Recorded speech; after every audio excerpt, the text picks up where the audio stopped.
À l'œil nu, rien d'autre qu'une simple coupe en argile. C'est l'un des plus anciens matériaux naturels utilisés par l'homme. Dès le néolithique, il savait déjà qu'en mélangeant ce minéral avec de l'eau, il obtenait une pâte souple qu'il pouvait modeler à volonté. Cette propriété, l'argile la doit à sa structure, qui semble de moins en moins compacte au fur et à mesure de notre approche.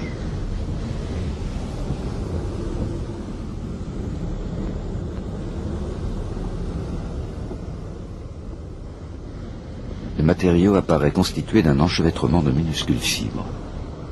C'est grâce à ces petits éléments qui vont glisser les uns sur les autres que l'argile peut se déformer. Mais, dans le même temps, ces fibres sont si profondément entremêlées qu'elles vont permettre à l'objet modelé de conserver la forme qui lui a été donnée. À plus fort grossissement, de fines aiguilles émergent de la surface des fibres. Et on s'aperçoit alors que les fibres entières ne sont que l'assemblage de brindilles encore plus petites.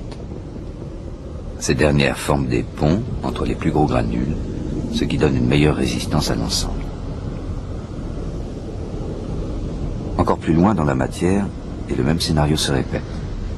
Dans ce granule, les petites fibres se divisent encore en fagots de nouvelles fibres, toujours plus microscopiques.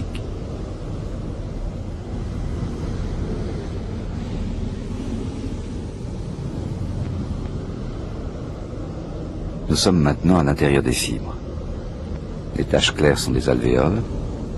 La paroi de chaque alvéole est formée de feuillets qui s'empilent et ondulent, participant également de la souplesse et de la cohésion du matériau.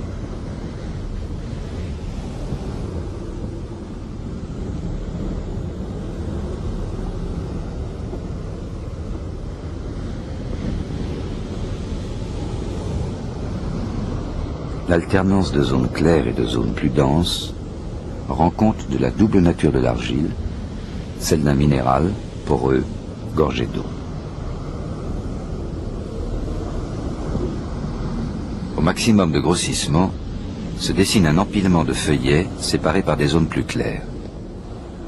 Chaque feuillet ne fait que 4 atomes d'épaisseur et est constitué de 2 zones sombres encadrant une zone torsadée.